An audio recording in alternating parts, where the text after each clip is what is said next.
here. I have been teaching computers for the last 18 years, primarily to people over the age of 50. My first victim, if you will, was my mother. And to give you a little insight into my mother still doesn't know how to change her clock radio when the time changes.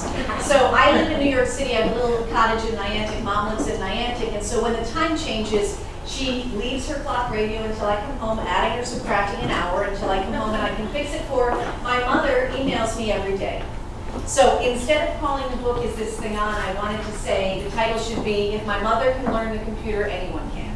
Because here's this interesting thing. She doesn't know how to use her clock radio properly, but she knows how to use the computer. And my theory is it's because she figured out what she liked about the computer and she was motivated to learn how to use it. She's not so motivated to figure out how to change the clock radio.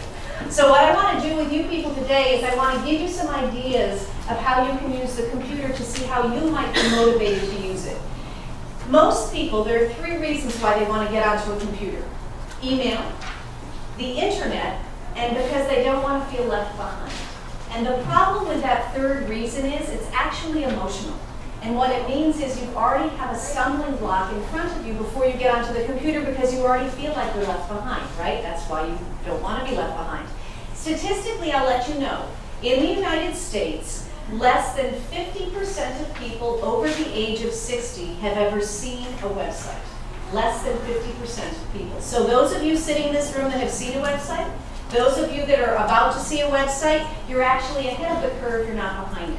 Which prompts me to do a little survey here. By a show of hands, who in this room has a computer in their home? Okay, so many of you do. Who in here has an email address? Who has 2 email addresses? Who's on Facebook?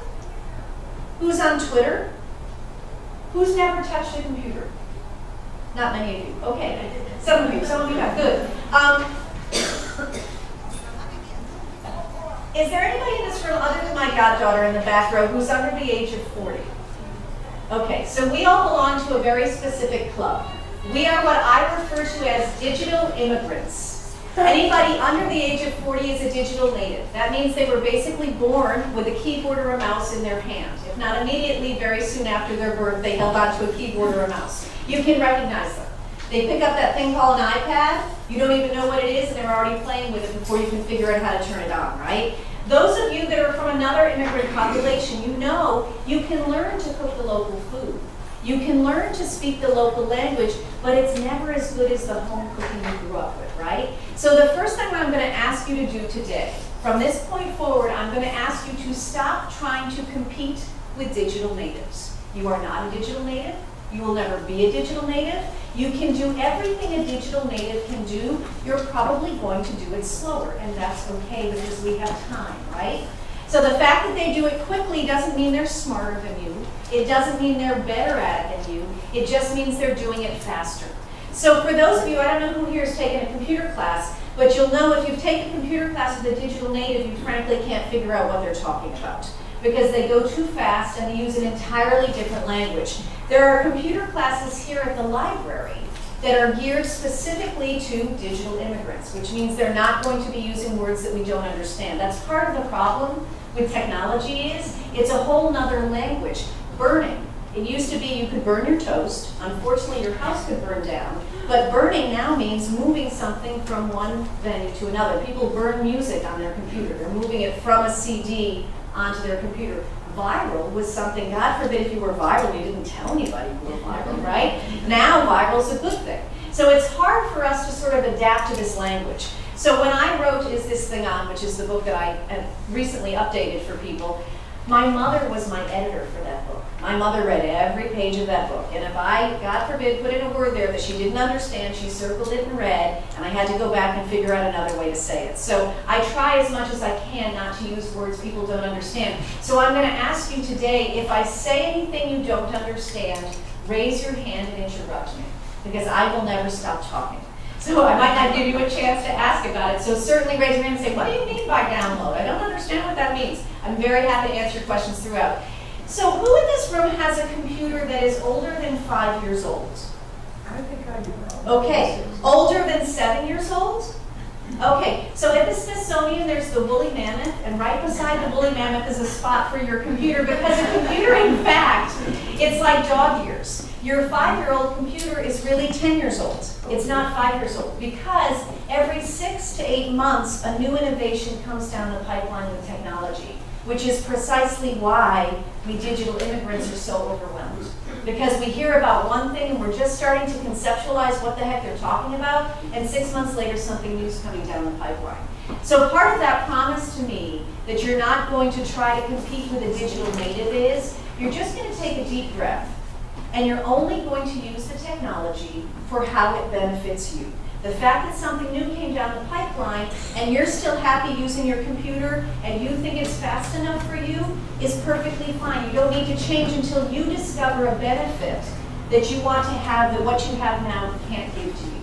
I'll give you an example. My mom used to have a dial-up connection to the internet. For those of you that have never used a computer before, essentially you have this plastic box in front of you that is the computer, right? The monitor is a lot like a television screen. The mouse is actually a lot like using the stick shift in a car as far as I'm concerned, and the keyboard's a lot like a typewriter.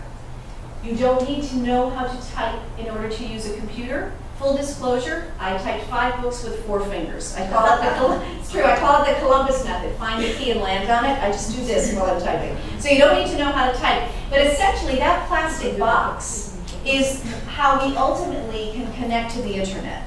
Now, you all have driven cars. If you still don't drive a car, I don't know, but you've all driven cars, right? Do you actually understand how a car works? I don't. It's 2 tons of metal, it's very expensive, and I feel perfectly safe driving a car. So I want you to think of the computer like a car. You don't have to understand how it works in order to work it. You just need to learn the steps it takes in order to use the computer. And the problem is, computers don't come with manuals. Right? And if they did, you probably couldn't understand them because they weren't written by somebody who is conscious of not using computer jargon.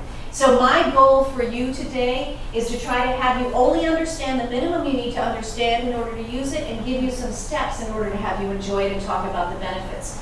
So when we are connected to the internet, just in a basic way, you've got a computer, whether it's a desktop computer or a laptop computer or a tablet. Somebody here I saw had an iPad. You need to connect to this thing called the internet.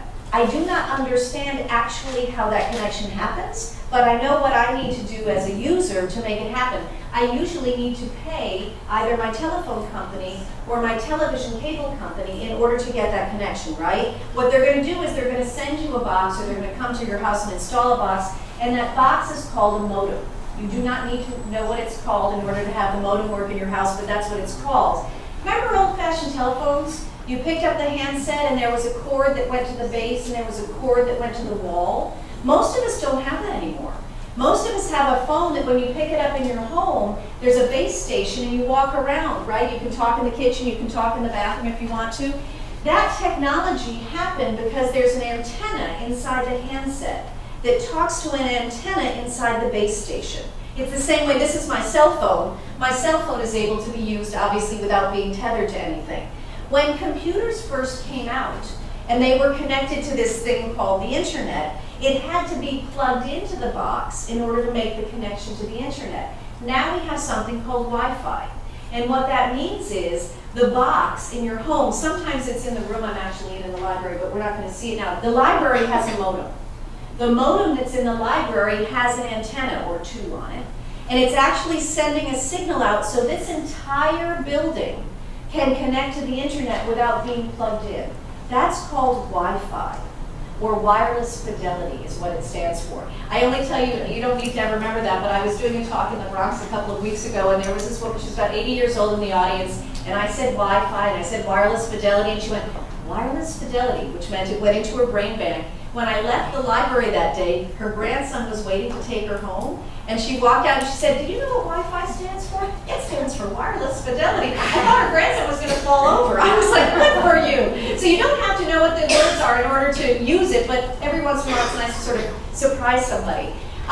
When you hear that Starbucks is a hotspot, they don't mean that you're going to pick somebody up in Starbucks, although you might. What they mean is that area offers you free Wi-Fi. A lot of airports, JetBlue, when you fly JetBlue, the airport terminal has Wi-Fi. This library has Wi-Fi. What that means is, if you have a laptop computer at home or a tablet, those are portable devices instead of it being a big desktop computer, you can bring it to the library and you can use their internet connection if you want to. I speak to a lot of areas where there's low income and basically computers are expensive and so is the monthly fee for the internet connection. Your library is a phenomenal resource because there are free computers to use and there's free Wi-Fi. When that storm hit us last summer, I was in Connecticut and I lost my electricity for 5 days, but the library had electricity. So I was able to bring my laptop to the library and stay connected on the internet because they had their Wi-Fi up and running. Does that make sense to you guys? So for your own personal choice, the reason I bring it up is, depending on the kind of computer you have at home and who may be coming to visit you with their technology, your modem at home right now may not be wireless. It may be that you have a desktop computer plugged into that modem.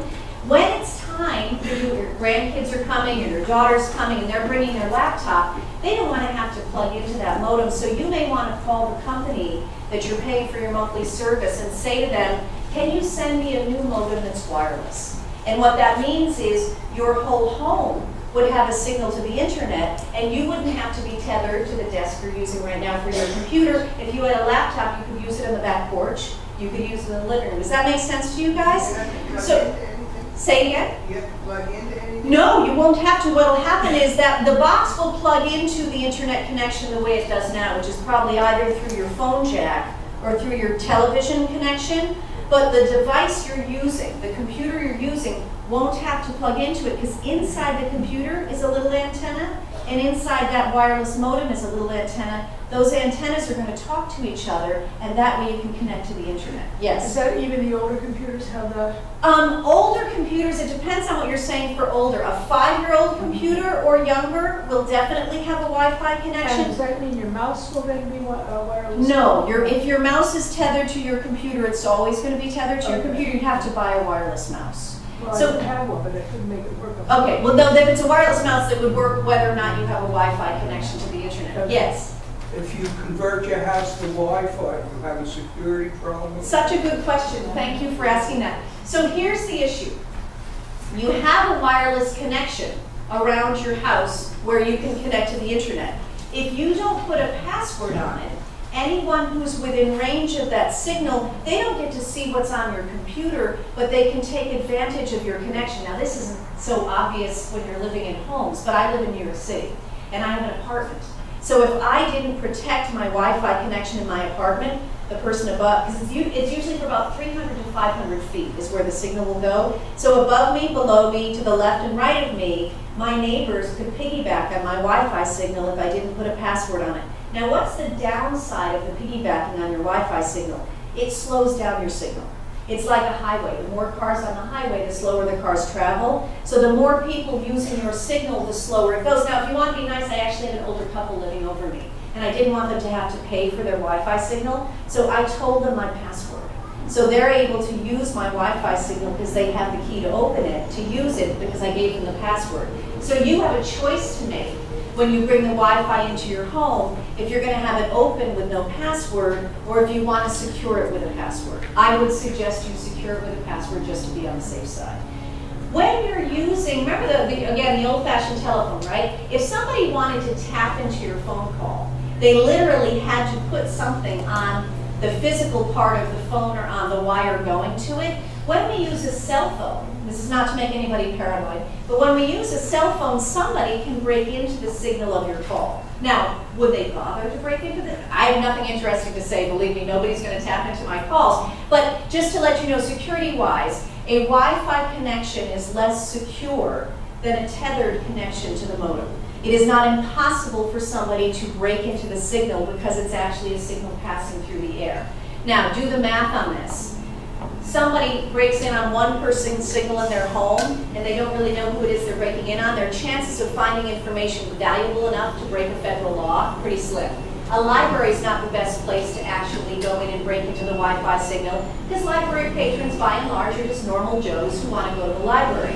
If I were going to break into a Wi-Fi signal, I'd go to the airport because there are lots of people flying first class. right? Those people have much nicer heels on their shoes than I do. Those are the people whose signals I want to break into. So I want you to be safe and secure with your computer, but I don't want you to be too paranoid about it, because I'm not really going to be much of a victim, and probably none of you are either. It's going to be, you know, if you're going to break a federal law, which it would be, you want to make sure you're getting a lot of bang for the buck, possibly. Yes? Can you tell if someone's on your computer? You cannot tell if somebody's using your Wi-Fi signal unless you notice there's a pattern of it suddenly being, and it wouldn't be one person wouldn't make your signal slower, it'd be several people using the signal at the same time it might slow down, but otherwise there would be no indication that somebody's piggybacking on your signal. Is that Facebook? What about Facebook? Yeah, I mean, can people break into that? Totally different conversation that I will put to the end, but I do want to talk about it at the end. So does that make sense to you guys, just to get you connected to the internet? So even if you're using a computer at home now and you're connected to the internet, you might consider a Wi-Fi signal. Now, I want to say this basically for people who haven't gotten on the computer yet. If you've never visited the internet, I like to think of it as the world's largest library. Websites are made up of content, just like books are. Words, and actually websites have the advantage of moving pictures and music, things like that you don't find in a book. How many books do you think are in this library? Erin, how many books are in the library? 65,000, 115,000?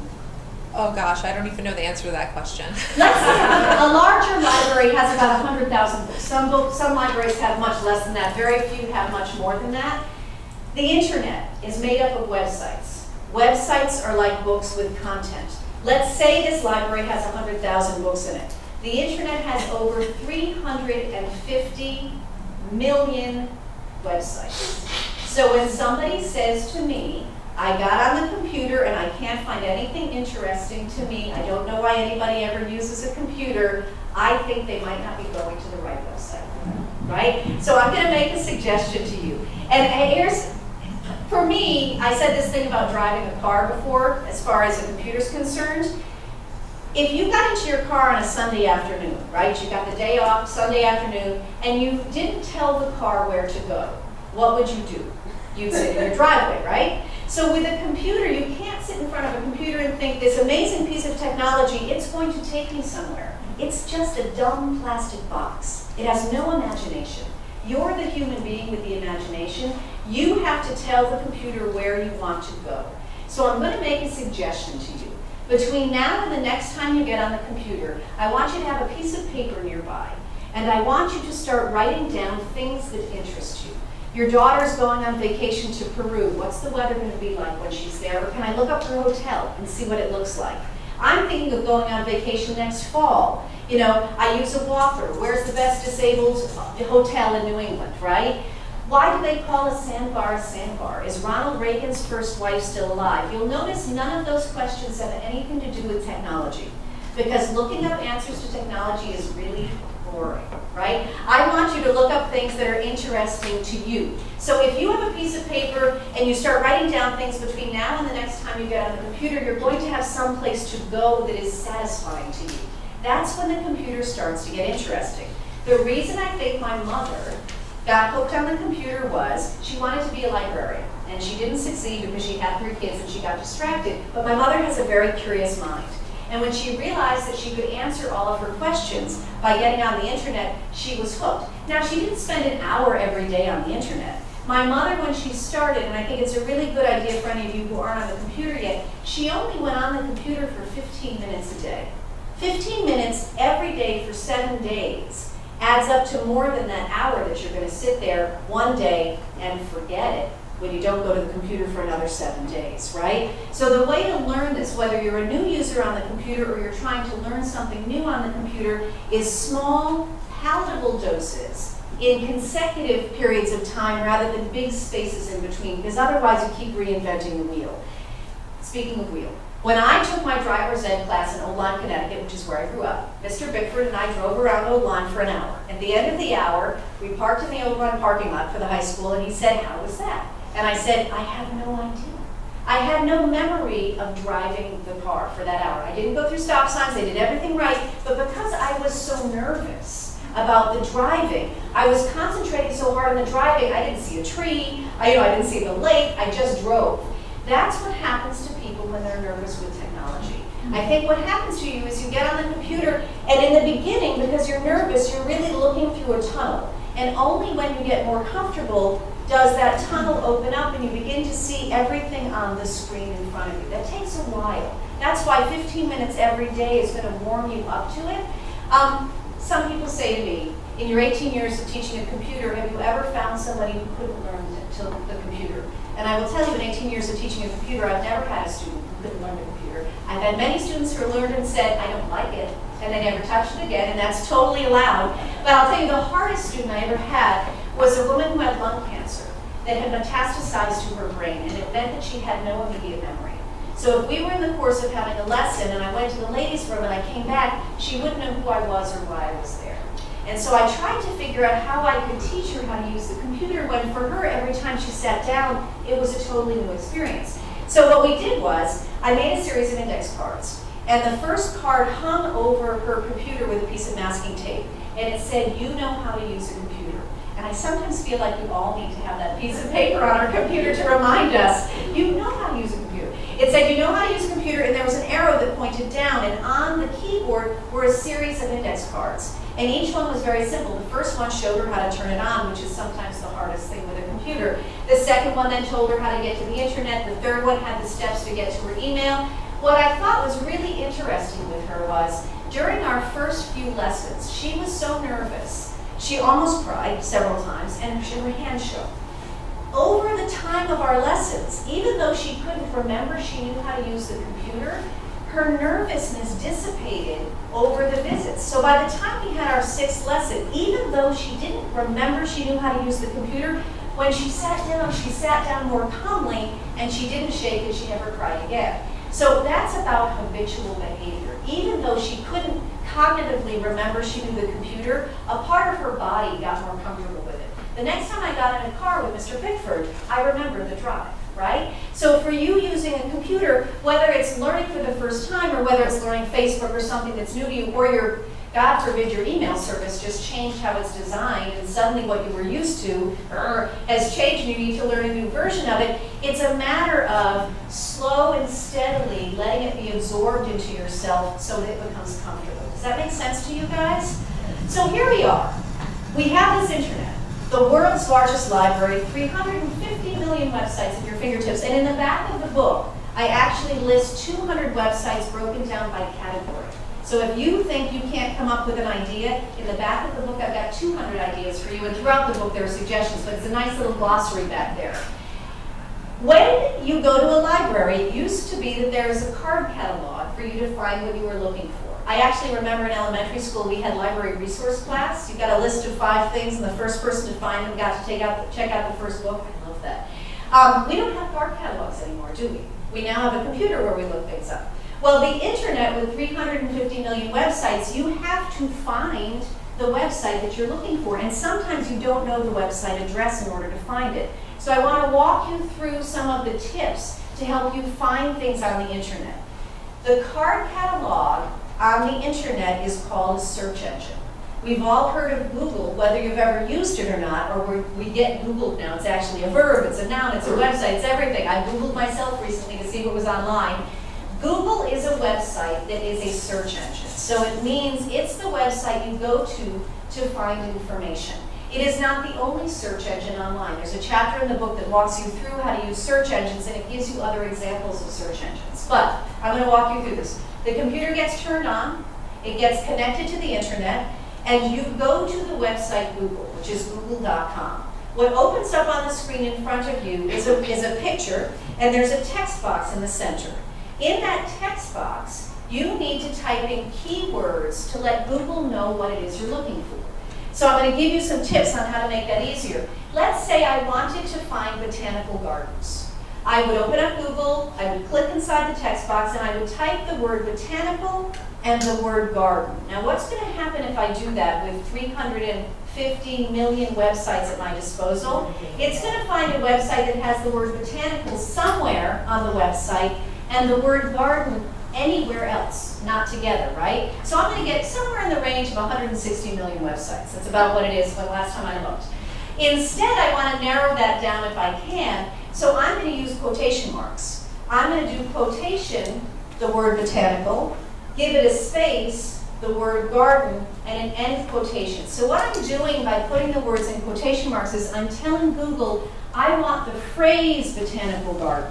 And that will narrow it down by about 100 million websites. You'll be at about 16 million websites at that point. So, quotations, right? We want to narrow it down even more than that. Let's say that you love roses. So you want to be sure that the botanical garden that Google leads you to has roses. So you're going to do your quotation marks with botanical garden in the quotes. You're going to put a space here, and then you're going to do the plus sign. And right beside the plus sign, you're going to have the word rose. That's telling Google, I want websites that have the phrase botanical garden, and it must contain the word rose. Now, what if you loathe orchids? Frankly, they kind of freak me out, because if they were bigger, they look like they'd eat me up, that little center thing.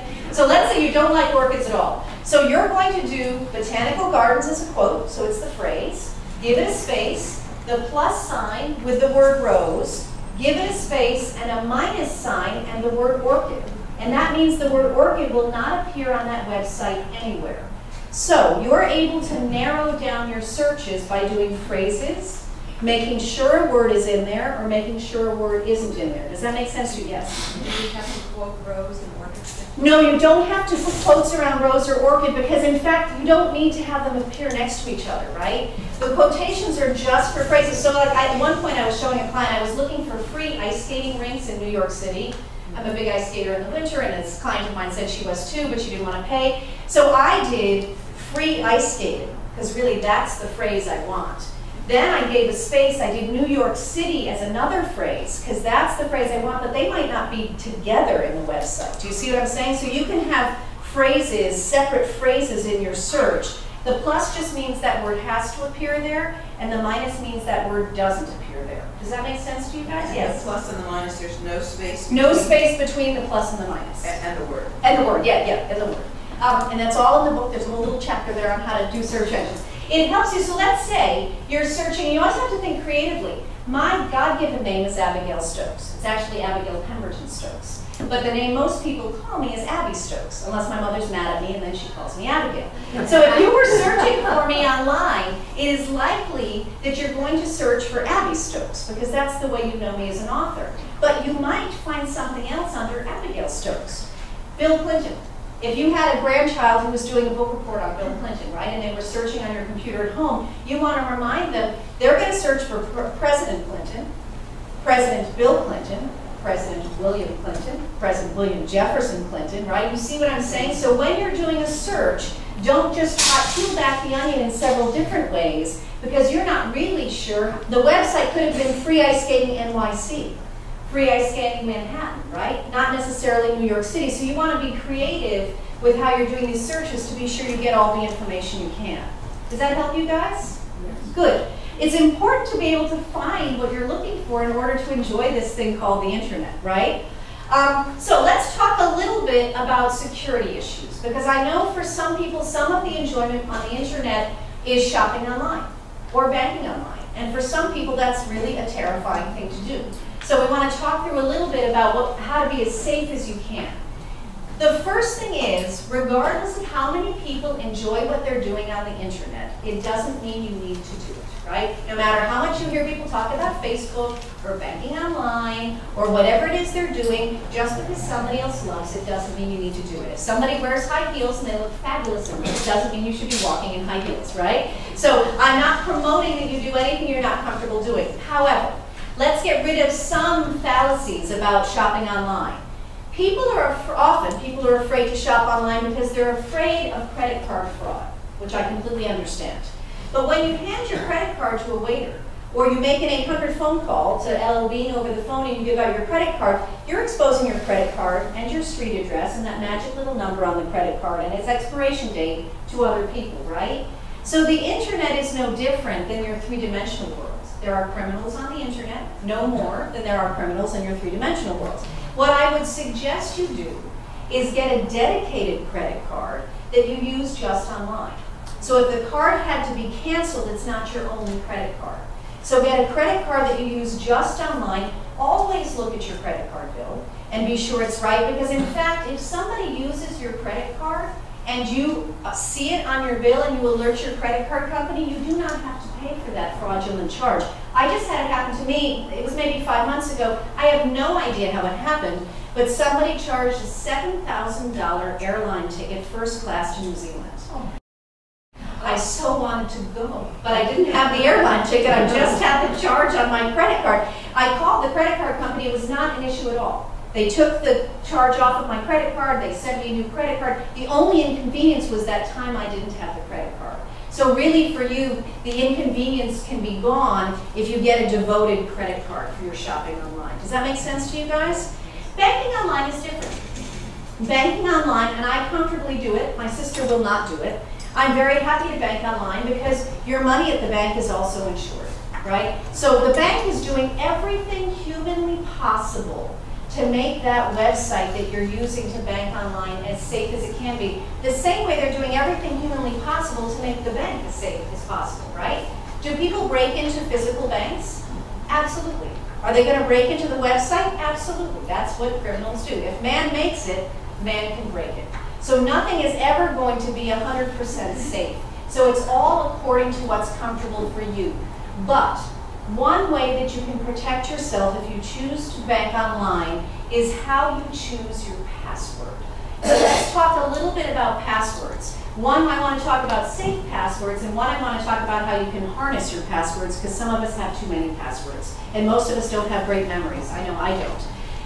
90% of passwords can be broken in 20 minutes or less. That's the bad news. And the reason 90% of passwords can be broken in 20 minutes or less is we either use public information or we use patterns. Public information is your kids' names, their birth date, your anniversary date, your mother's maiden name, your birth date. That's public information. It always has been public information, right? It's just it used to be harder to get because you had to go to the town hall to get the information, and now we can get it online. What's the one piece of information that is the key to your identity that is not public? Social Security number, exactly right. Now, things have changed.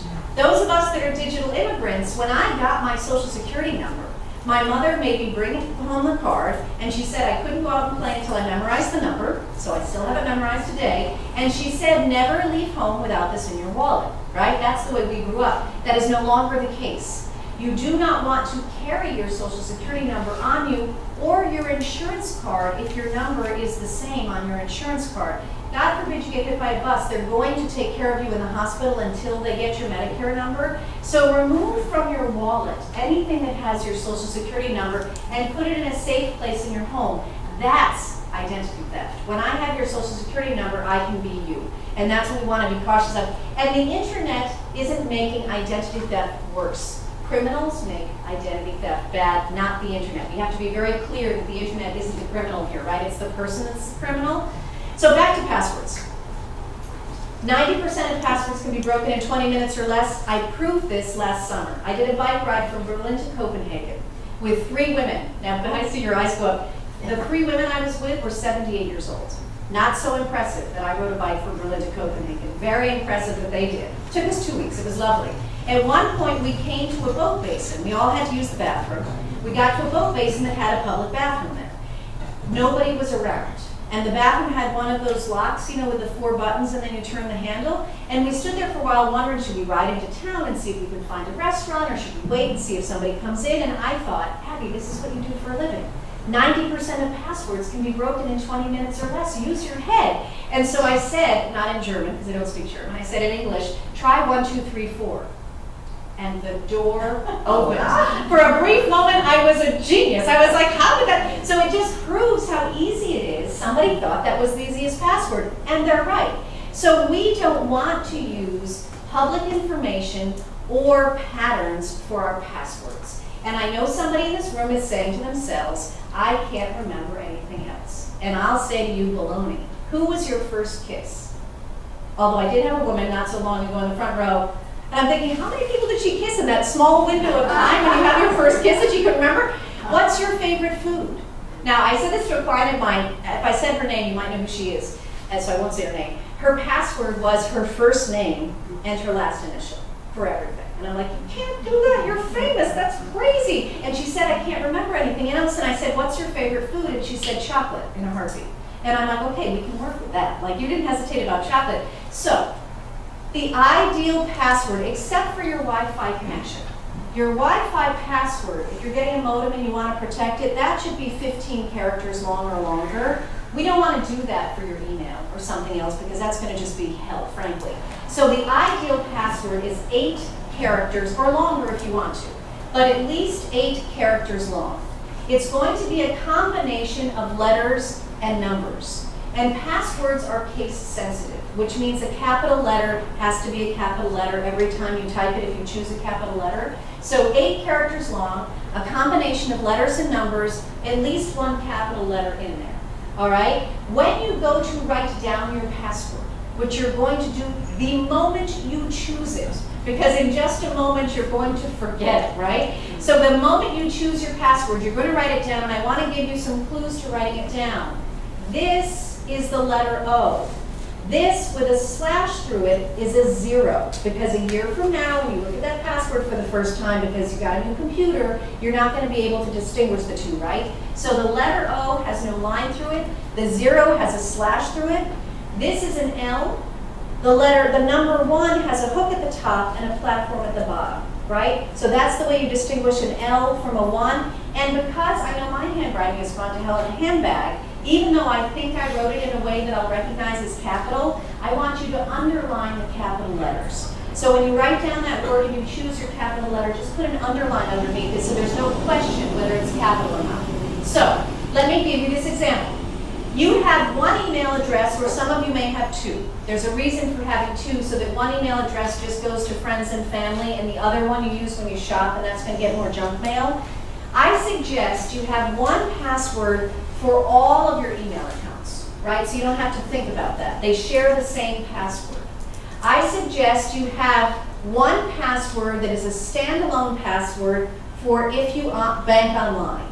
And then every other website that you go to, Facebook, the New York Times, Amazon, wherever else you need a password, you're going to use either the same password or a configuration of the same thing. So let me explain this because it's hard to do when I describe it that way. Let's say chocolate's the word we're using, right? This password for my email is going to be chocolate. But the zeros, the O's of chocolate, C-H-O, is going to be a 0.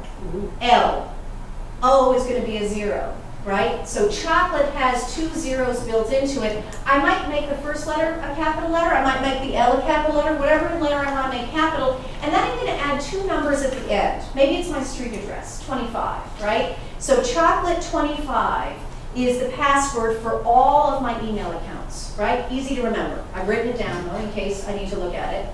I don't want to have chocolate 25 be the password for my online banking. What about Cocoa 25, right? I'll never forget it. It's just like chocolate, but it's different enough that nobody's going to figure that out. So Cocoa 25 with the O's as zeros. And maybe whatever that letter is if it's the A that's capital here, it's the A that's capital here. Do you see what I'm getting at?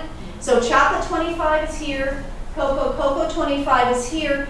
Every other password is going to be chocolate, just the same way it is for my email.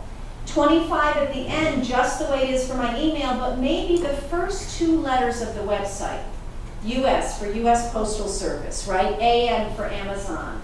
FA for Facebook. Those first 2 letters are going to be at the end of the password. So this is chocolate 25 for my email. This is Cocoa 25 for my online banking. This is chocolate 25 and 2 letters afterwards that are the first 2 letters of the website. So I don't have to remember what they are. They're what I'm typing in to visit the website. That's what every other password will be. Does that sort of make sense to you? At one point, I had 125 passwords. Oh my God. And it drove me insane. And then I figured out this system where I could harness them, so I really only have 3 passwords. Technically, I'm thinking of this as just a 3rd password because the pattern is the same for all of them, right? So chocolate 25, Cocoa 25, chocolate 25, and 2 letters afterwards. Does that make sense to you guys? If you have it, and I'm going to say this and then we're going to talk about something else because your mind's going to start getting all swimming with what I'm saying. If you need to change your existing passwords, for those of you that already have passwords and now you want to clean them up because of what I just said, When you look at a website, it's not the easiest thing to find where you change your passwords. So you're going to look for these words that I'm going to say to you right now.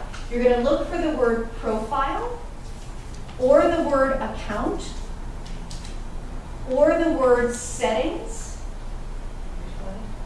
Settings. So profile, account, settings, manage. It's usually one of those words. Profile, account, settings, manage, or preferences. Profile, account, settings, manage, or preferences are one of the 5 words that will either be at the top of the page or at the bottom of the page, and once you click on that, usually it'll say change your password, and you're able to change your password from there. So look for one of those 5 words. For those of you that don't have a computer yet, I'm very sorry, because what I just said is very confusing, because you've got no idea what I'm talking about at all. So I apologize if I confuse you, just forget that I ever said it. As a matter of fact, what I want you to do is, there are only 3 things you're going to have to remember when you leave this room. I've already told you one of them. That is, as a digital immigrant, you're not going to compete with a digital native, right? That's the one thing you need to remember. I'm now going to tell you the second thing you need to remember. There are a lot of things that come up on the screen of the computer that people don't understand. And I have a theory that digital immigrants tend to be more polite with the computer than they might be in their 3-dimensional world, and or less discriminating even. What I mean is this. You're watching television at home, and a commercial comes on. And this guy says to you, as you're sitting in your living room, you need to lose 10 pounds. And you look down and you go, geez, he's right. And you go to the kitchen and you get a bag of potato chips and you come back and you eat it while you watch the rest of the show. Because you know, even though he's right about the 10 pounds, he doesn't know you. He's not somebody who's actually seen you. He's just made a really good guess that you need to lose 10 pounds, right? So we don't pay attention to him. So what happens when you're on the computer and something pops up on your screen and says you need to update your Adobe Acrobat? Your email account has been compromised. Your bank has been compromised. Click here to get more information. What happened to us? We got nervous, right? And we thought, geez, this computer, dumb plastic box. This computer knows more than me. I better click on that. I better update this. I better fix this. I better click through here. We fall prey to these advertisements or email scams because we're being too polite. I'll give you another example. You pick up your phone at home, somebody says, this is Bank of America, your checking account has been compromised. Can you confirm your mother's maiden name? Would you ever answer that question? No, of course you wouldn't. So why, when you get an email and it says that something's been compromised with your account, would you ever click through on that email? It's just the same as that phone call. But we freak out. I had a client, 84-year-old guy, was a huge executive in New York City. Very, very wealthy, very smart. He called me at 11 o'clock at night. He said, Abby, I'm sorry for calling so late. I'm in Geneva. I was checking my email account. He had a Hotmail account. He said they told me my email had been compromised. So I clicked through, I typed in my password, and the next time I went to get onto my account, I couldn't access my email. And he said, I knew the moment I did it, I shouldn't have done it, right? We're old, we're wise. Listen to that voice in your head. So when I'm on the phone with him, I turned on my computer because I knew what he had in his email account, and he had a document that he saved for doing bank transactions, which wasn't a good idea, but it had all of his banking information in it. So when somebody got into his email account, if they looked in the files, they might have found that document. So I got on the computer while I'm on the phone with him, and I'm trying to figure out how to get Hotmail's 800 number, which is now in the book because it was hell to find it. So I found the 800 number, but in the meantime, I got a bing that I had a new email. And I looked, and there was an email from John saying he was in London and his wallet had been stolen, and could I wire transfer some money to him. Now, you could tell that the person who wrote the email, English wasn't their first language. So I knew that it wasn't, John because I had John on the phone, but nobody fell for that ploy that went around. But you see what happened to a very smart, savvy guy because he was looking at the computer. He never would have fallen for that if somebody knocked on his door. So the second thing I want you to remember from today is when something comes up on the screen of your computer and you ask yourself the words, should I? Should I update this? Should I open this email? Should I click on this link? Should I go to that website? The answer is no. If you don't have to ask the question, should I, then you know what you're doing, right? Of course I want to answer this email. It's from my mother, right? But if it looks like it's suspicious, don't open it. Yes? Did you just say that if you get one of those emails, which most of us do, that somebody has already gotten into your... The email that I got, I received because somebody had hacked into John's email account and had accessed his address book and had sent an email around to all of his people. Right, but we all get, I've gotten a lot of those. I know not to go on there, but Right. does that mean somebody... No, it does not mean they have your access to your account. They have your email address, right? If you were, but in an ideal situation, wouldn't it be nice if we, in your three-dimensional world, not on the computer, if we had two mailboxes? One in front of your house that just got bills and personal mail, and one that got all the junk mail. And the likely thing is, I probably wouldn't even look at this mailbox more than once a week. And chances are I'd throw away 90% of what's in it. This one I'd love, because I might be getting a personal letter. I don't love the bills, but I have to get them, right? That's why I suggest you have two email addresses. You have one email address that you only share with friends and family, and you have one email address that you use when you shop online, because it is likely, just the same way that I only called LLB once and ordered one damn canvas bag 20 years ago, and I get every catalog ever written by man in my mailbox in New York, right? Because I bought one canvas bag. So what happens is once your email is out into the universe, you can't pull it back. So if your personal email is the one that you're careful with and only give to friends and family, and the other one is the one that you give out shopping, that's the one where you're going to get most of these scam emails. You're just going to ignore them. Let's do the math on this for just a second. We could all practice better etiquette, and again, there's a whole chapter on this in there. I don't like chain letters because about 30 years ago, I sent out a potholder, long before email. I sent out a potholder with the promise I would receive potholders from all over the world. I never got one damn potholder, right? I'm still waiting for my potholder, so I'm not a fan of chain letters, but let's do the math on this. If I send a chain letter to 10 people, and I ask them to send it to 10 more people, and they send it on to 10 more people, it only takes 6 generations to reach 1 million people. 1 million people. Imagine, as I'm sure you have seen, that your email address is exposed. In each email, you get those emails where you see who the email went to before, and who the email went to before, and before that, right? And what happens is, in 1 million people, how many do you think work for a marketing company and would be willing to sell your email for $1, which is about the going rate for an email address? I do it, frankly. I've never done it, but it's $1 an email. So we don't want to we don't want to expose people's emails address anymore. Without getting too detailed, there's a way that you can use a different part of the email called a blind carbon copy. And you can send an email out to mass people and you're not exposing their email addresses. So the better we are. That's my phone saying I've been talking for 50 minutes. Just because I could go on for hours. So we want to be better about our etiquette with the emails that we're sending, internet etiquette. We want to be better about it so we expose each other less and we're all less vulnerable to these scams. Yes? I have Norton Security. Yes. Now, I keep getting these little things at the bottom that say you're running out of memory on this, you're running out of, and I have a little mountain with a red tip.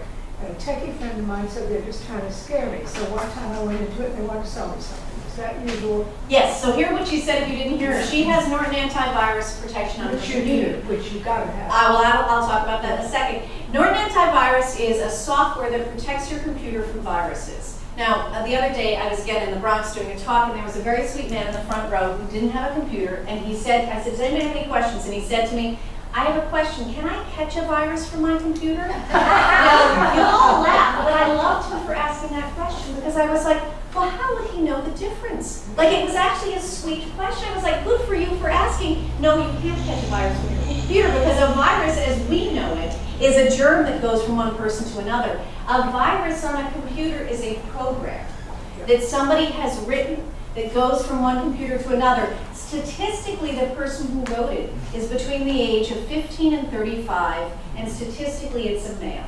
And I'm going to add that I'm going to say I don't think they have much of a social life. Right? So they're spending a lot of time writing viruses for computers, and they might not be updating or whatever else you could do when you're 15 to 35. That's my suggestion, yes? How difficult is it to convert to a wireless mouse? Hang on one second, I want to finish the virus question first.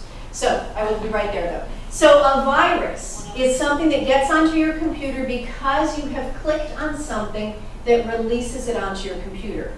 An attachment to an email could potentially carry a virus. For those of you that don't know what an attachment is, let's go back in time. I'm applying for a job at your company. before computers, I would write a cover letter. And I would paper clip my resume to the cover letter and I would send that to you. The resume is an attachment to the letter. We used to call it an enclosure. So whatever used to be an enclosure is now an attachment. So when you send an email, you can send a photograph, you can send a video clip, you can send a document. That's an attachment. If you're not sure about the attachment and you open it, you could expose your computer to a virus. So to your point, she said you must have antivirus protection software. Let me give you a scenario. You just updated your software this morning at 9 o'clock. You came to this library talk, you'll get home sometime before noon. Between 9 this morning and noon, some snot-nosed 15-year-old boy who's at home too much is writing a brand new virus that your antivirus protection software doesn't know about. You can't protect yourself against something you don't know about, right? So no matter whether you have antivirus protection software, you are always the first line of defense. Which brings us back to my should I question. I received an email from my mother, and the subject said, hey there. My mother's never used the word hey unless it had to do with horses in her entire life. So when I saw hey there in the subject, I knew the email didn't, although it looked like it came from her, I knew it didn't come from her, and I never opened it, and I threw it away. Curiosity killed the cat. It also got a virus on your computer, right? So we do not want to succumb to curiosity. I got an email from my attorney. I was on vacation with my mom. This was years ago. We were in Mexico at a cyber cafe, a coffee shop where you can access your computer. I had an email from my attorney. It had a paperclip, making me know it had an attachment. The subject said, I love you. And I thought, he's expensive. And so I didn't open up the email. When we got back to the hotel, CNN had a special on the I Love You virus, which had just been released. Had I opened it, I would have exposed all the other computers in the cyber cafe to the virus. So it goes back to, you can have the best antivirus protection software on your computer, right? And in the moment that a new virus is written, you're the person who's going to click on what opens it on your computer. And I don't want to frighten you. You click on anything you are sure about clicking on. But in your case, when something comes up and says there's an update, and you say, should I, what do you answer? No. Correct. You answer no. So, and if you think maybe I should do it, but I don't know the answer, you're going to make either a pitcher of martinis or a plate of chocolate chip cookies. You're going to invite somebody over who knows computers more than you. You're going to offer them a drink or something to eat, and you're going to have them look at the computer and see if it's time to update something. But you're not going to be the one to do it because you're not sure about what you're doing. Does that make sense to you guys? That's the should I question. Now to your question about the wireless mouse. Essentially, how a wireless mouse works is this. Again, it's the antenna theory, like we're doing with the cell phone. The wireless mouse has an antenna living inside it, and usually a wireless mouse comes with a little USB device that plugs into your computer, so something is still going to plug into your computer, but there's no cable between the two. Most new devices nowadays are called plug and play. It used to be in order for anything to work that you plugged into your computer, you had to add software to put the CD in, it had to read the CD. Most wireless mice that you buy, mouses, I'm not actually sure which it is, you are going to plug that little USB part into your computer and it is automatically going to find the mouse, which requires batteries. So you're going to be sure you put batteries in it before you try to do this, because this lives on batteries. Once you plug it in, you're going to move that mouse around, and there could be a button on the bottom that you need to press to make that connection happen, but that's as simple as it is. You plug it in, you either move the mouse or press a little button on the bottom once the battery's in, and your mouse will start working. So it's very, very simple. But again, a pitcher of martinis or a chocolate chip cookie might help somebody set you up if you have trouble setting it up. I'm a big person on asking favors. Yes? Would that be secure to get to his question? Absolutely. That's no breach of security there. All it is a little connection between the two devices. The same thing with a digital camera nowadays. If you had a digital camera and you wanted to move your pictures from the camera onto the device, it comes with a cord. You plug in the cord, and usually, if you just count to 10, be patient. We always anticipate technology is supposed to be immediate. Baloney, it's not immediate. By the way, it's not user-friendly and it's not intuitive. So if you ever heard that, oh, this computer is more user-friendly, no, that's just very good marketing. Nothing's user-friendly. Nothing is intuitive. That is just a way to make us all intimidated, so don't believe it. We can all learn it, but it's not user-friendly. But with a digital camera, usually you just plug it in and it will find what it needs to find on your computer in order to work. So that's how it should work for you. Yes? From time to time, I get a message saying, update your Adobe. And I always decline So here's the answer. If you got the phone call from Bank of America, right, you wouldn't talk to her on the phone, you'd go to the bank and you'd ask the question. So when you get the update from Adobe, which is the most common worm on computers nowadays, go to Adobe's website. Instead of clicking on what's popping up on the screen, go to Adobe's website. If you click on Update, Adobe will do a diagnostic of your computer and tell you if it needs to be updated. So we always go to the source. Do you know what I mean? I just saw you made a bad face if you've been clicking on that. Well, and we have several computers in our house, and he keeps telling me I need to update my Adobe Flash. Right. Yes. You might not have done anything wrong. It may have been legitimate.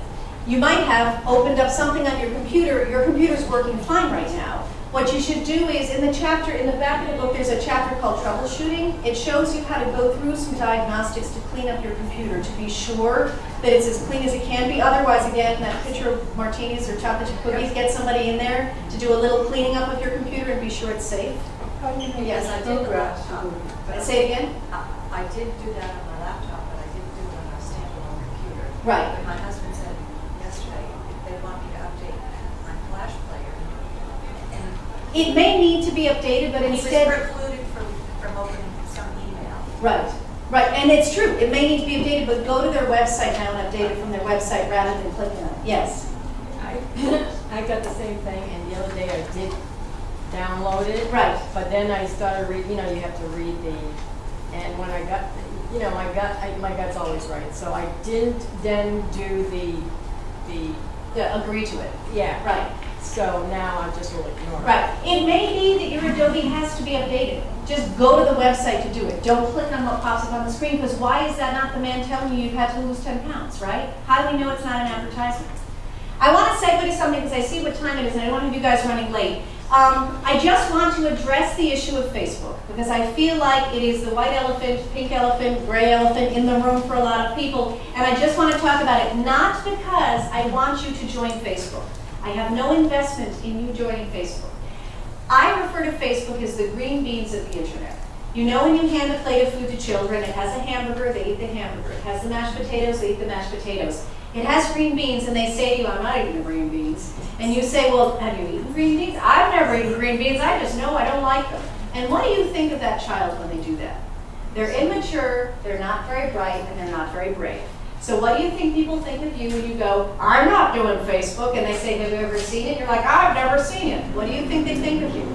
I don't want people to think of you that way. It's not because you should be using Facebook, it's because you should be able to intelligently say why you're not using Facebook. So I'm going to describe it to you now so you can go home and you can intelligently say why you're not using Facebook, right? Because it's silly for us to throw things out because of weird conceptions we have about whether we're going to like it or not like it.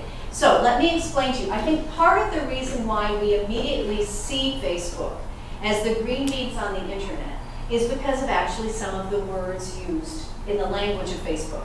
Right now we're socializing. I'm getting to know you, you're getting to know me, we might email each other again, I might see you at another library. Socializing. It's a nice thing, isn't it, right? We used to go to socials when we were younger. They don't have socials anymore. I think the young whippersnapper digital natives who came up with social networking said, we can't call it socializing, that sounds really old and farty. We're going to call it social networking. Social networking, for me, the word networking makes me think it's manipulative. And somehow I have a hidden agenda, and that's I'm networking while I'm doing this. We can't change the word. It's already out in the universe. So what we can do is ignore the word. So when you hear social networking, I want you to just hear social. I want you to forget about the word networking. That's just the title of what this is, okay? The other word that I think we have a problem with, and I completely understand it, is the word friend. We hear somehow that Facebook is made up of friends, but some people don't know who their friends are. Okay, in my world, I know who my friends are. I actually like my friends, right? I mean, I really do like my friends. So we have to get over the fact that people use the word that way. I'm going to give you an example, a couple of examples of using Facebook and why it's a good thing, and how to use Facebook that's a bad way, and then you can decide. When I first got on Facebook, it was because I was organizing my 30th high school reunion in Old Line. And I wanted to see if I could find, I graduated with 113 kids, and I wanted to see if I could find the 113 kids. When you're on Facebook, you have the ability to actually type in people's names and see if you can find them. So I typed in 113 names, and I found 75 of my high school graduates in there, which was great. Now, I have a page on Facebook that's my page. It's Abby P. Stokes. What I mean by that is this. Imagine, if you will, that I have a bulletin board, and I carry around that bulletin board all day long. And when something crosses my mind that I want to share with somebody, I put it on the bulletin board. So I woke up, my goddaughters are staying with me in Niantic, and I woke up this morning and had to get up really early because I was afraid of the traffic. So the first thing I might put on the bulletin board is, geez, I hope I don't get stuck on 95 coming to Darien, right? Put on the bulletin board. I see a website this morning that I really like that I want to share. I pull it on the bulletin board. I saw a rainbow this morning when the sun stopped. You know, when the sun came out after the rain, I put the picture on the bulletin board. Now, right now, some of you are going, who the heck cares, right? I hear you. I totally understand. We all know what it's like. You're sitting at a dinner party, and the person sitting on your left is scintillating. They're so interesting. You really hope you see them again. And this person, you don't want them to choke on a chicken bone. But if they stop talking, your night would be much better, right? So if it happens to us three-dimensionally, why would it be any different online? So there are some people that put things on their bulletin board that are fantastic.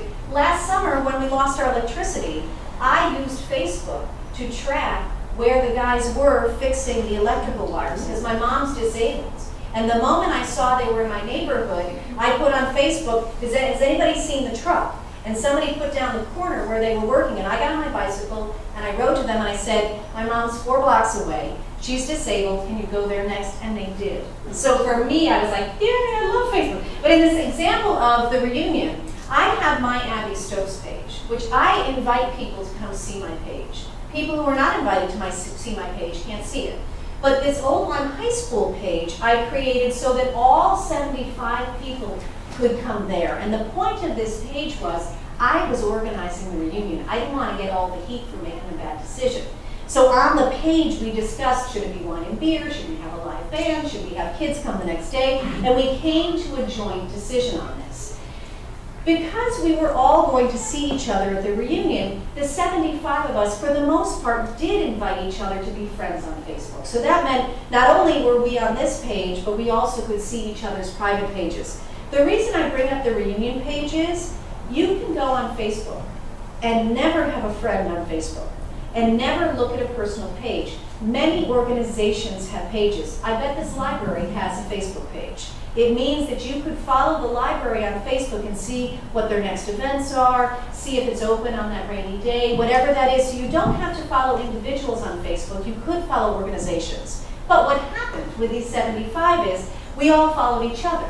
Now, we all know the issue with a reunion is you're about to open up the door and you're thinking, I am fatter, I am older, I am grayer, maybe I'm divorced, I really like this moment of joy, I really want to go see these people. And then you discover on Facebook, because you all see each other, we're all fatter, we're all grayer, we're all older. And I will say this, the reunion was the best reunion I've been to because we'd gotten that out of the way on Facebook. So when we got to the reunion, we just had a ball together. So for me, that actually sold me on Facebook. My mother uses Facebook in an entirely different way. There was a Peter Sellers movie called Being There, and the famous line from that movie is, I like to watch. My mother does that on Facebook. So she has friends who are her friends, friends who are my friends, friends who are my sister's friends. My mother never posts anything on Facebook except happy birthday to people whose birthdays come up, but she looks at people's photographs. Because when you're a friend on Facebook, you're allowed to see the photographs you put on, you're allowed to see my photographs because we're friends. She looks at their photographs and then she emails me and says, geez, Janice has put on a lot of weight. Or, you know, Ronald's on Facebook all day long. Does he have a job? And all she does is comment. She gossips to me about what she finds on Facebook. That's okay. She's allowed to do that. I'll give you one more example of the good part of Facebook, and then we'll talk about the negative. Imagine, if you will, that your family is having a reunion in Wisconsin today for the first time in decades and maybe for the last time. You are not there because you wanted to come to the library to see this talk, so you didn't go to Wisconsin. But everybody else in your family is there except for you, your daughter who's in California with a book deadline, your son is stationed in Iraq and he can't be there, and Uncle Charlie broke his hip and he's in the rehab center healing, right? Everybody else is at the reunion in Wisconsin. All of you are on Facebook. So whatever happens at the reunion can be shared on Facebook, but even more so in this moment, you're going to go home from this talk, you're going to turn on your computer, you're going to access Facebook. In the moment you're on Facebook, everybody's at the reunion drinking sangria and dancing. Aunt Ruthie, who's 92, is at the reunion drinking sangria, and she's dancing the Macarena because she's had too much sangria. Somebody in the reunion has a smartphone, and what a smartphone is a cell phone that has more capability. And so my smartphone, not only does it make cell phone calls, it also takes pictures. It also connects directly to the internet. It connects directly to Facebook. So when I take a picture on my cell phone, instantaneously, I can put it onto Facebook. So there's Aunt Ruthie, in her cups, dancing the Macarena. I take a picture of Aunt Ruthie, and I instantaneously put it onto Facebook. My son in Iraq, myself, Uncle Charlie in the rehab center with a laptop on his belly, and my daughter in California all decided to get on Facebook at the same time. We're all on Facebook when Aunt Ruthie's picture comes up, and we all comment instantaneously with anybody at the reunion and all of us on that picture. You are this close to being in Wisconsin. There is no other technology in the world. You can send it as an email attachment. We're not all going to see it at the same time, right? There's no other way that you can have that instantaneous gratification of connection. Does it mean you should use Facebook? It absolutely does not mean you should use Facebook. Does it mean you could use Facebook just for your family and just for these kind of events and have something miraculous happen? Absolutely, it's a possibility. So, there's part of the green beans, but let's talk about the bad part if we can. We all know that people under the age of 40, half of them are under the age of 20. No offense to my goddaughter in the back of the room, but until you're about 20, your frontal lobe is not fully developed, right? Which means you're not always making the best decisions you've ever made in your life, right? We have a lot of life experience behind us to make good decisions. So when we hear the stories of people under the age of 40 doing stupid things on Facebook, right? Pictures of yourself drinking with a container on it as you're applying to college and you don't get into the college. Although I will have to say, Congressman Weiner, ex-Congressman Weiner, is over 40. I don't know what happened to his frontal lobe, but he decided to get onto Twitter in a towel, right? Stupid. So the fact that some people make stupid mistakes doesn't mean it's Facebook making the stupid mistake, right? It's not the cell phone didn't stay on in the opera when it rang, right? The owner didn't turn the cell phone off. So we have to distinguish between the technology and the user. You are not stupid. So you're not going to do stupid things with Facebook. You also not necessarily are compulsive. You don't have to stay on Facebook all day. You don't have to check Facebook every day. You don't have to check Facebook every week. If I don't check Facebook for a week, the world still revolves, right? So it's your use of it. But I'm going to give you, this is the third thing you have to remember from today. The first thing was, you do not compete with digital natives. The second thing is, when you ask yourself the word, should I? The answer is no.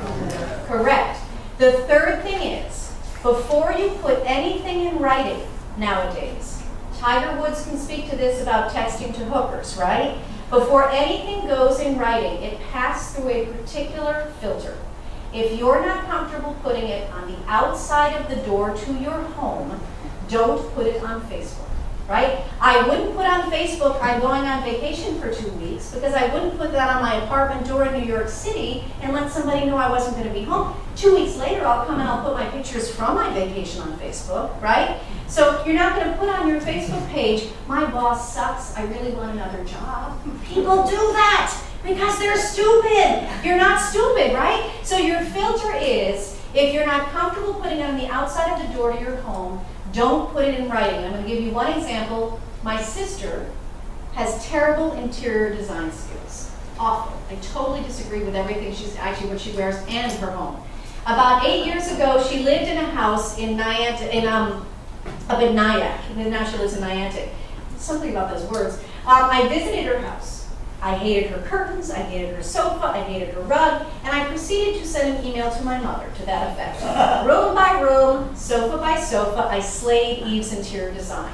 My mother, I find out a few months ago, doesn't throw away emails. She had 6,000 emails in her inbox, and I was afraid Yahoo would shut her down, so I showed her how to throw away emails. Now, my mom went back to the oldest email to start throwing it away. What I didn't know was she was going to read every email before she throws it away, but she has time.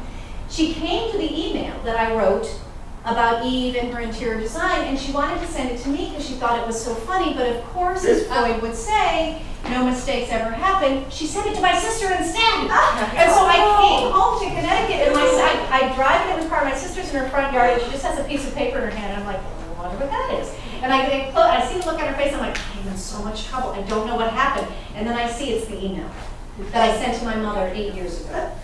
So it was different. If you and I robbed a bank, right? Before computers, I would have written on a piece of paper, here's where I hid the money. And I would have given it to you, and you would have thrown it in the fireplace, and only Agatha Christie could have put back together the ashes to find where the money is, right? No, my friend. Now we have computers. The forward button is right there. You can print it, right? You can share it with your friends. So from now on, anything you put in writing, your privacy is not at risk. If you protect your privacy, and you protect your privacy by always saying to yourself, would I put this on the outside of the door to my home? And if the answer is no, don't put it in writing. Get on the phone and call somebody instead. That way you'll never embarrass yourself. You're in total control of this. Does that make sense to you guys? Good. So 3 things. Digital natives, let them run wild as they will. You're not going to compete with them. When you ask yourselves the word should I, the answer is no. And always ask yourself, would I feel comfortable with this on the outside of the door to my home? The last thing I want to leave you with is, some of you got this when you came in. If you didn't, you can leave. This is a postcard. Blatant advertising for my book. Of course it is. But really what's important to you is on the back of the postcard is my email address. I welcome questions from you. Please email me if you have any questions. Down here in blue in little writing is my website address. It is a free, no advertising, no cost website that is a safe first place for you to go. It has lots of Q&As that people send in to me, questions and answers. I write articles. It's also called a blog. So this is where you should go if you want to get some easy information. The book. If you don't want to buy it today, and we have them for sale today, and I will sign it for you today. If you don't want to buy it today, you're going to bring this home, and when your birthday rolls around, or Christmas rolls around, you're going to hand this to the person who actually helps you with your computer. And you're going to say, this is a gift for you, because I will stop asking you questions. Because this book explains it all, and it really does. It starts at the very, very beginning. It starts with, I don't even have a computer, I don't know why I want a computer, I don't know how to buy a computer, how do I do that? And then later on in the book, it talks about setting up your email account and using YouTube, and if you want to do Facebook, and how to use Microsoft Word. So it goes progressively because that's how I teach. And now I will say, full disclosure, I never took a class in computers. I never read a book on computers before I wrote the book, which is why it's written the way it is. I do not speak computer speak. I don't know how to. So when I wrote the book, I wrote it just the way I teach, sequentially and as friendly and sort of entertaining as I can possibly be, so it's not painful. This is also, if one of you is the dominant computer user in your home, and they have a less dominant computer user in your home, you buy this book for the person who doesn't understand computers as well as you do, and when they're using the computer, you leave the house. Otherwise, people tend to fight. It's better you go golfing or go have lunch with your girlfriends and don't be in the house at the same time.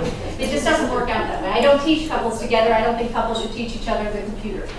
So this is for you to take home. This piece of paper is a very specific piece of paper because often when I do these talks, at the end of the talk, I'll have people come up to me and say, what I don't understand is, I use the internet to stay in touch with my family and I feel less connected than ever. And it's so, statistically, that's not true. Statistically, you spend more time emailing your family than you ever did talking to them on the phone. That's the true statistic, but it doesn't feel that way. And I think it doesn't feel that way because people don't actually know how to use the technology to stay humanly in touch with each other. So one of the things I mention in here is Skype. S-K-Y-P-E. There's a whole chapter in the book about it.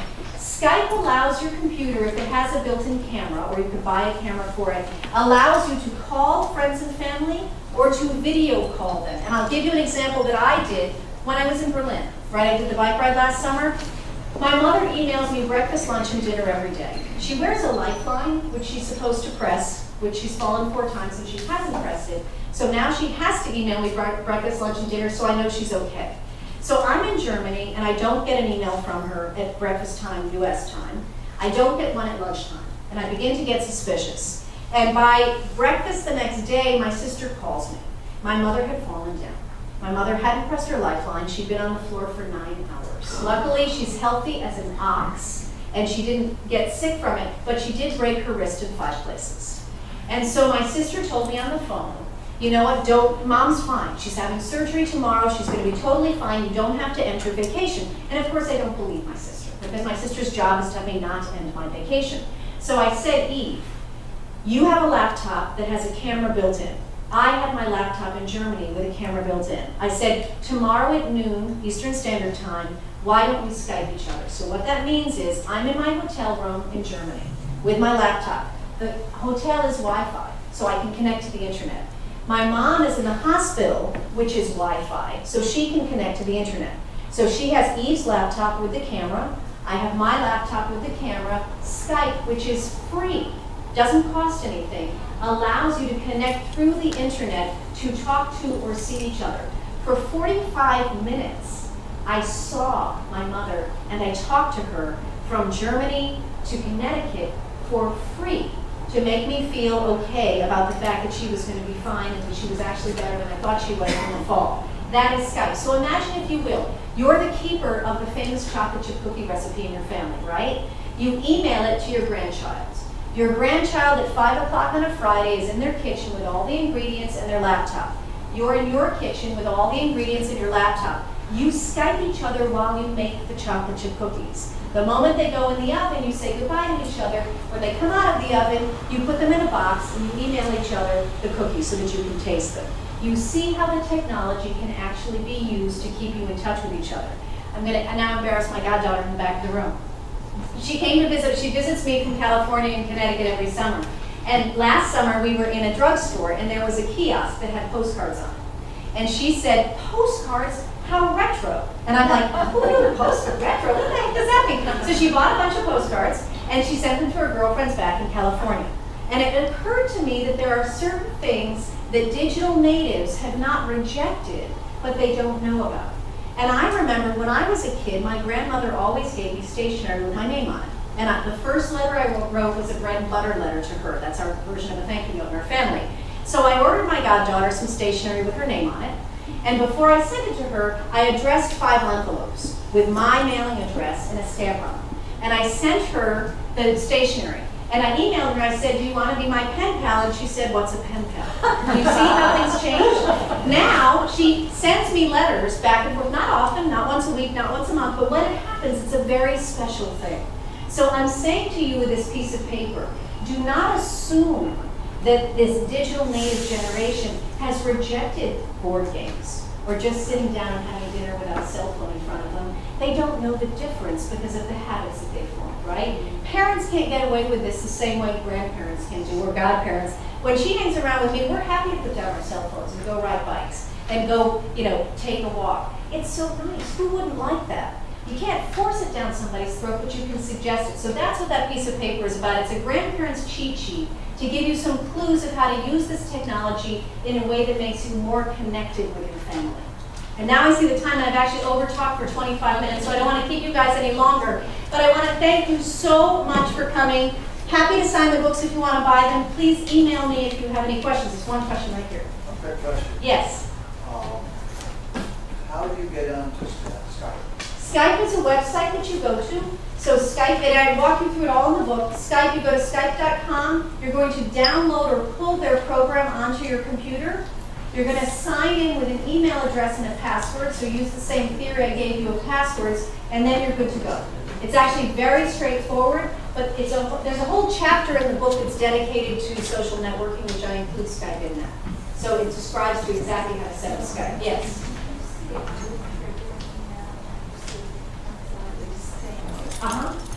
Spam. What is spam? Spam is another name for junk mail.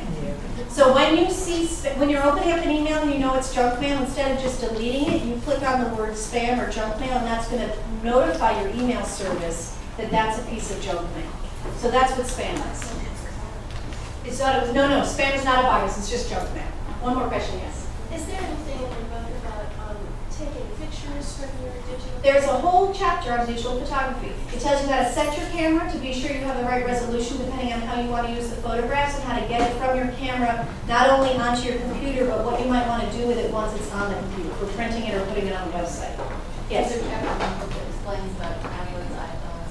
There is you guys are asking the best questions, so I get to answer yes. There's a new chapter I just wrote in January that talks about the difference between e-readers and tablets and smartphones, so that you can make a decision based on what information is in there for which one will best suit you. So it is in there.